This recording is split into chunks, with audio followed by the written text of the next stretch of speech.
পদক জয় নয়, সেরা ৮-এ থাকাই লক্ষ্য বলে জানিয়েছেন প্রথমবারের মতো অলিম্পিকে অংশ নিতে যাওয়া শুটার রবিউল ইসলাম।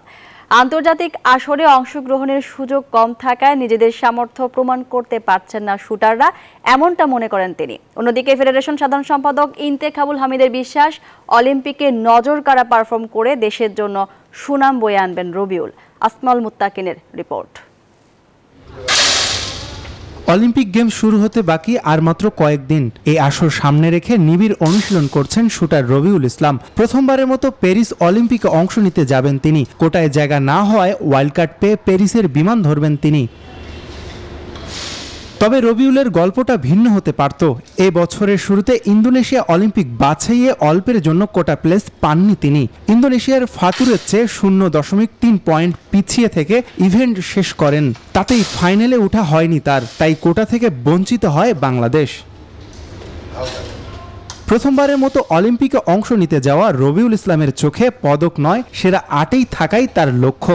আমার একটা টার্গেট আছে যে অলিম্পিকে বেস্ট 8-এ ঢোকা।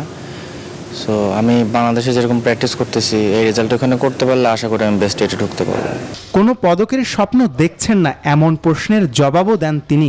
এক্সপিরিয়েন্স অনেক বেশি দরকার, যেমন আমাদের ইন্টারন্যাশনাল গেমস অনেক বেশি খেলতে হবে, কারণ যারা কোটা প্লেস পায় তারা পার ইয়ার ওদের একটা শিডিউল থাকে, প্রত্যেকটা গেমস ওরা পার্টিসিপেট করে, আমরাও করি, বাট ওদের মতো অত না।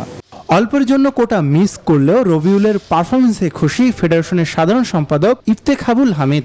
ট্রেনিং প্রোগ্রাম বেশ ভালোই চলছে, ওর এখন মোটামুটি ভালো রেজাল্ট করছে। আমরা আশাবাদী যে একটা ভালো রেজাল্ট করবে অলিম্পিকে। তারপরেও আমি বলবো যে মেডেলের কথা আমি বলতে পারি না, কারণ ও যদি বেস্ট 8-এর ভিতরে যদি খেলতে পারে অবশ্যই ভালো করবে। অলিম্পিকে অংশ নিতে 20 জুলাই দেশ ছাড়বেন শুটার রবিউল ইসলাম। আসমাউল মুত্তাকিন, নিউজ 24, ঢাকা।